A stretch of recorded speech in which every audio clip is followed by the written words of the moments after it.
हमारी तलाक नहीं हुई।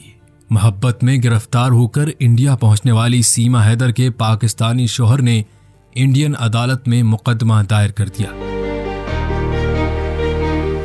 मोहब्बत की खातिर गुज़िश्ता साल इंडिया में गैर कानूनी तौर पर दाखिल होने वाली पाकिस्तानी शहरी सीमा हैदर के शौहर ने उनके खिलाफ एक इंडियन अदालत में कम से कम 19 दफात के तहत मुकदमा दायर करते हुए दावा किया है कि उन दोनों की तलाक नहीं हुई।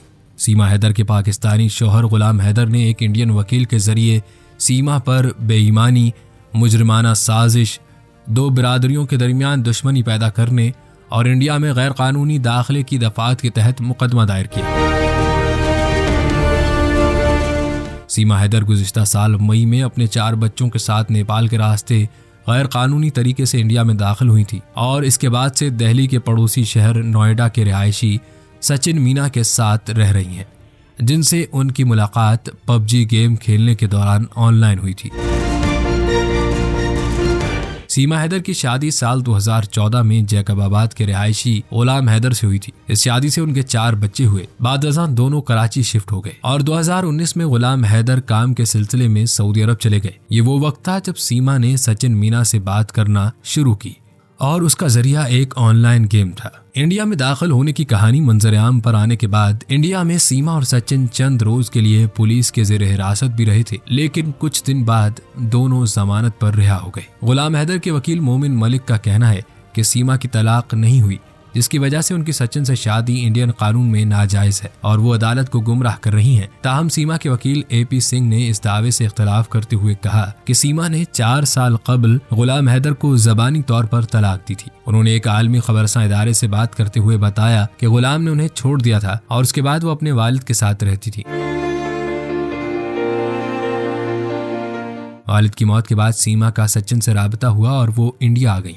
AP सिंह ने कहा कि सीमा और सचिन ने गुज़िश्ता मार्च में नेपाल में शादी कर ली थी और अपनी पहली सालगिरह इस साल 13 मार्च को हिंदू रस्म और रिवाज के मुताबिक पूरी धूमधाम से मनाई। लेकिन गुलाम हैदर के वकील मोमिन मलिक बताते हैं कि सीमा ने अपनी दरख्वास्त जमानत की समाअत के दौरान भी अपने शौहर का नाम गुलाम हैदर बताया था।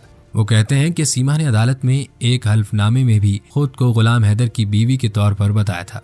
उन्होंने कहा कि सीमा ने कोई सबूत पेश किया, न ही अदालत में कोई दस्तावेज जमा करवाई कि उन्होंने गुलाम हैदर को तलाक दी थी। वो सवाल पूछते हैं कि जब आपकी शादी सचिन से मार्च 2023 में हो गई थी तो आपने अदालत से जमानत हासिल करते वक्त गुलाम हैदर का नाम दस्तावेजात में क्यों इस्तेमाल किया। उन्होंने कहा कि सीमा की तमाम दस्तावेजात में गुलाम हैदर उनके शौहर हैं। उन्होंने अपने शौहर को धोखा दिया, अदालत में झूठ बोला और अब वो इंडिया में गैर कानूनी तौर पर रह रही हैं। मोमिन मलिक का कहना है कि अदालत ने मकामी पुलिस को नोटिस जारी करते हुए 18 अप्रैल तक रिपोर्ट पेश करने का हुक्म दिया है। मोमिन मलिक के मुताबिक गुलाम हैदर ने पाकिस्तान की NGO अंसार बरनी ट्रस्ट के जरिए उनसे राब्ता कायम किया। ताहम सीमा के वकील AP सिंह ने इस केस को पब्लिसिटी स्टंट करार दिया। उन्होंने कहा कि वकील के इंडिया में होने से इस केस पर कोई असर नहीं होगा, लेकिन मुकदमे की समाअत के लिए शिकायत कुनिंदा को अपने वकील के अलावा खुद या किसी और नुमाइंदे को मुकर्रर करना होगा।